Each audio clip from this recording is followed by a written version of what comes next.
বন্ধুরা, রাত পোহালেই মহালয়া, তো এখন শুয়ে পড়ছি। ভোর আমরা 4টা 4:30টার দিকে উঠে পড়বো। আদ্রি, তুমি কি মহালয়া দেখবে? আদ্রি তো শুয়ে পড়েছে না। ও গেট তো খোলাই আছে। এই যে তাও এখন অনেকটা ভোর হয়ে গেল, 5টা থেকে আরেকটু অন্ধকার ছিল। আমরা তো স্টার চলছে। কোয়েলে তুই উঠে পড়েছিস? চল দেখ, সবাই এসেছে আমাদের বাড়িতে, দিদি ঠাকুমা সবাই। আজকে যে মহালয়া, চলো চলো চলো দেখি দেখি। হচ্ছে তুমি উঠবে না, অনেক দেরি করে ঘুমিয়েছো। দেখো দেখো সবাই আছে, দেখো খুশি খুশি কি খুশি খুশি। তুমি দেখো, আমরা তো দেখবো গণেশ, সরস্বতী, লক্ষ্মী। না ভয় নেই তো, এখনই দুষ্টুটাকে মেরে ফেলবে। দেবী দুর্গা আর ঠাকুমা ঘুমাচ্ছে অল্প অল্প। কে হাতে ত্রিশূল আছে? বলো তো কে এটা? হ্যাঁ, শিব ঠাকুর। কে?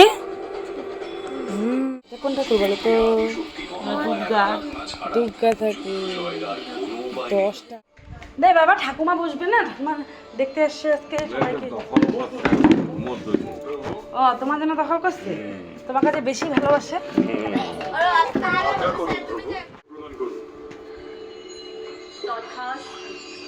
দাদু সাথে মৃত্যুর পর প্রদান করলাম। আর বর পেয়ে দুই অসুর ভগবান বিষ্ণুর নামে পদ্ম বেয়ে উঠে আসে ব্রহ্মলোকে।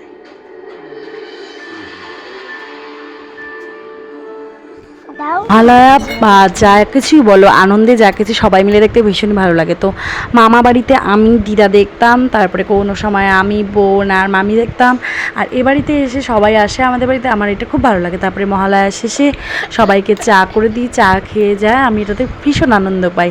আর আদ্রি তো তাই দেখছে, ও কিন্তু এই 3 বছর থেকে সকাল সকালই উঠে যাচ্ছে। তুমি সামনে গিয়ে দেখতেছো? দেখো দেখো দেখো। যুগের সাথে সাথে মহালয়াও পরিবর্তন হচ্ছে। আগে এক ছিল, এখন আরেক। তো বাচ্চাদের তো শেখাতে হবে না, নাহলে আমাদের ভবিষ্যৎ কি শিখবে? তো আজকে ভিডিওটা এই পর্যন্ত।